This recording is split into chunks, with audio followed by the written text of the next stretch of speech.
yang mendorong paling kuat memang ada dari Polri, telah 440 juta dosis vaksin yang telah disuntikkan kepada masyarakat. Dan hasilnya pandemi COVID mereda. Dan hasilnya ekonomi kita bisa tumbuh 5,44%.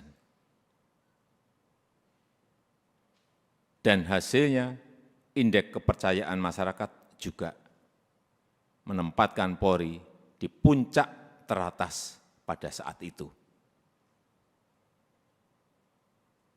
Tetapi begitu ada peristiwa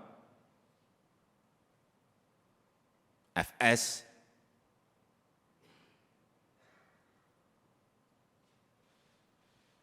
runyam semuanya dan jatuh ke angka yang paling rendah. Dulu dibandingkan institusi-institusi penegak hukum yang lain tertinggi, sekarang saudara-saudara harus tahu menjadi terendah. Ini yang harus dikembalikan lagi dengan kerja keras saudara-saudara sekalian. Di November itu masih 80,2, sangat tinggi sekali, bukan tinggi, sangat tinggi sekali. Sekarang kemarin Agustus berada di 54, jatuh, drop sangat rendah sekali. Itulah pekerjaan berat yang saudara-saudara harus kerjakan untuk mengembalikan kepercayaan masyarakat kepada Polri. Di tengah situasi yang juga tidak mendukung saat ini. Kita tahu semua negara sedang sulit, dunia sedang sulit, kita ini menahkodai negara ini juga menghadapi gelombang dan badai dari ekonomi global yang tidak gampang. Perlu saya sampaikan, 66 negara berada pada posisi rentan, 345 juta orang di 82 negara sudah masuk menderita kekurangan pangan akut. Ini yang semua Kapolda, Kapolres, pejabat utama Polri harus tahu.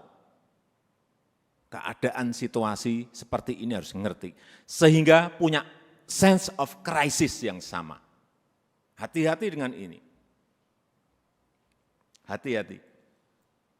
Oleh sebab itu saya ingatkan masalah gaya hidup,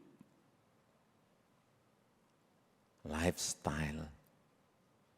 Jangan sampai dalam situasi yang sulit ada letupan-letupan sosial karena adanya kecemburuan sosial ekonomi. Kecemburuan sosial ekonomi, hati-hati.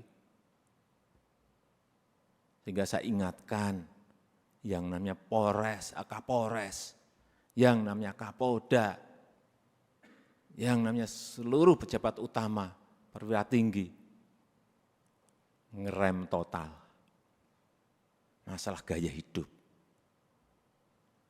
Jangan gagah-gagahan karena merasa punya mobil bagus atau motor gede yang bagus. Hati-hati, hati-hati, saya ingatkan hati-hati. Masanya yang lalu-lalu sudah usai. Teknologi sekarang ini menyebabkan interaksi sosial berubah total. Sosial media bisa mengabarkan bukan hanya TV, bukan hanya media cetak, media online. Pribadi-pribadi kita sekarang bisa menjadi surat kabar, bisa menjadi media yang setiap saat bisa memunculkan perilaku-perilaku kita sehari-hari kayak apa. Meskipun sembunyi-sembunyi. Saya terlalu banyak mendapatkan laporan. Sehingga kembali lagi, gaya hidup, urusan kecil-kecil, tetapi itu bisa mengganggu kepercayaan terhadap Polri.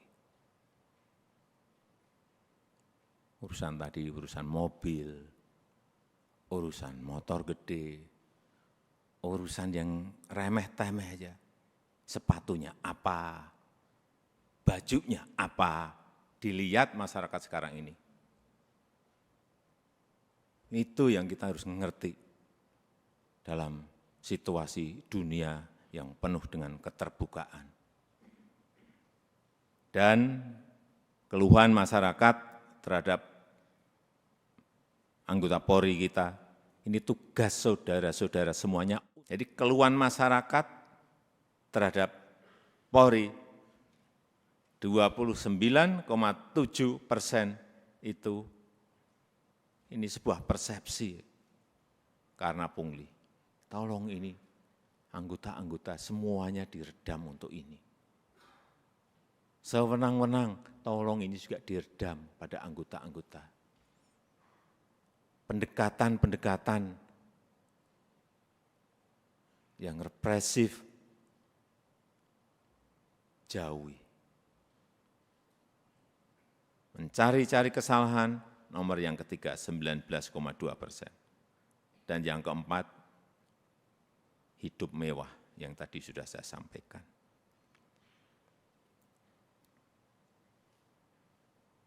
Karena Bapak, Ibu, dan saudara-saudara sekalian, itu adalah aparat penegak hukum yang paling dekat dengan rakyat, paling dekat dengan masyarakat, dan paling sering berinteraksi dengan rakyat. Jadi ingatkan anggota-anggota, selalu di briefing anggota-anggota, seluruh anggota, dan ingatkan untuk hal-hal yang berkaitan dengan pelayanan masyarakat, ingatkan mereka. Jangan sampai karena tidak kecepatan kita, yang kedua, rasa aman dan nyaman masyarakat itu, ini masalah persepsi loh. Rasa aman dan nyaman masyarakat itu menjadi terkurangi atau hilang.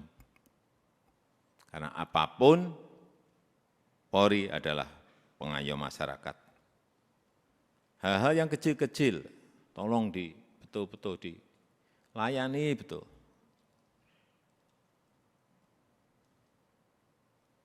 Masyarakat kehilangan sesuatu, harus direspon cepat.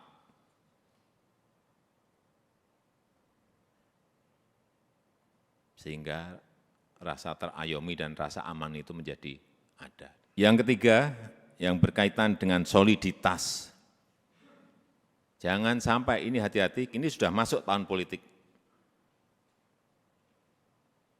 Karena pemilu sudah berjalan sejak, tahapan pemilu sudah berjalan sejak Juni yang lalu. Harus ditunjukkan soliditas di internal Polri dulu.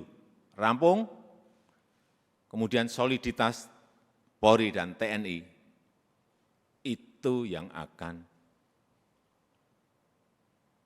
mengurangi tensi politik ke depan. Soliditas. Harus ada kepekaan. Posisi politik ini seperti apa sih?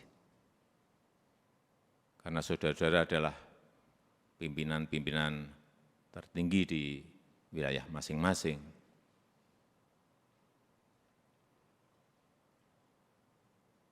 Sense of politiknya juga harus ada. Tidak bermain politik, tetapi ngerti masalah politik, karena memang kita akan masuk dalam tahapan tahun politik. Kalau dilihat kembali lagi, kalau dilihat Polri solid, kemudian bergandengan dengan TNI solid, saya memberikan bolak-balik, saya sampaikan, saya memberikan jaminan. Stabilitas keamanan kita, stabilitas politik kita pasti akan baik.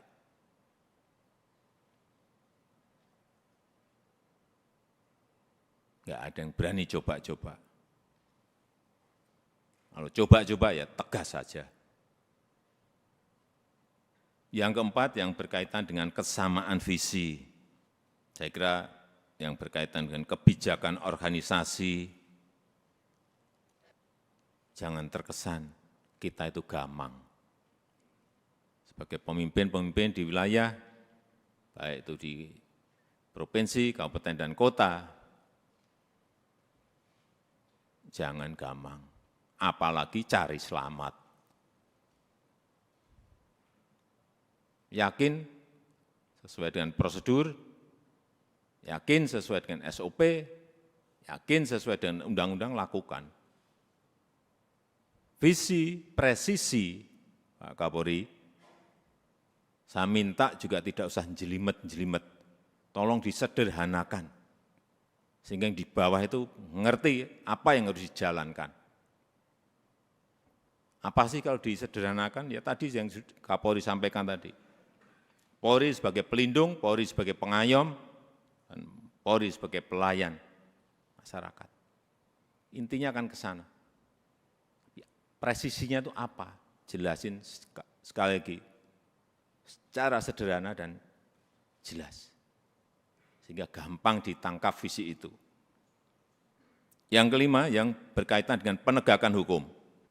Jangan sampai pemerintah dianggap lemah, jangan sampai juga Polri dianggap lemah.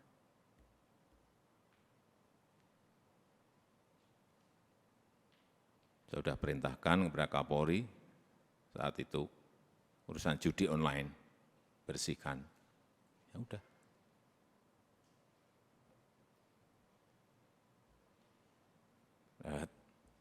Saya enggak usah bicara banyak. Saudara-saudara tahu semuanya, perintah ini tahu.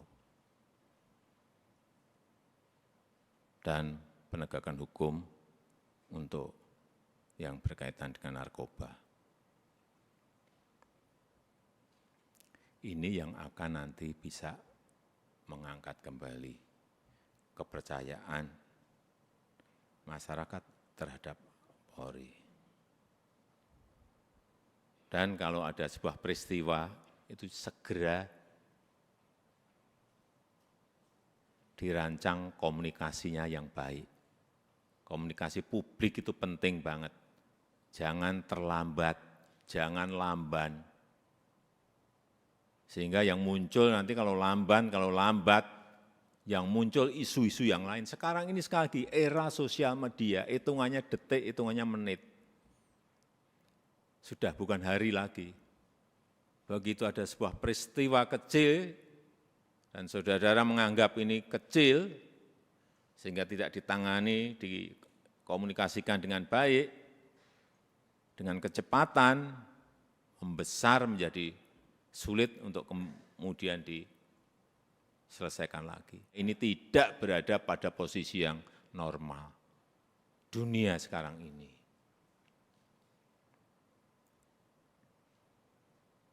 Sehingga gampang sensitif dan gampang tersulut.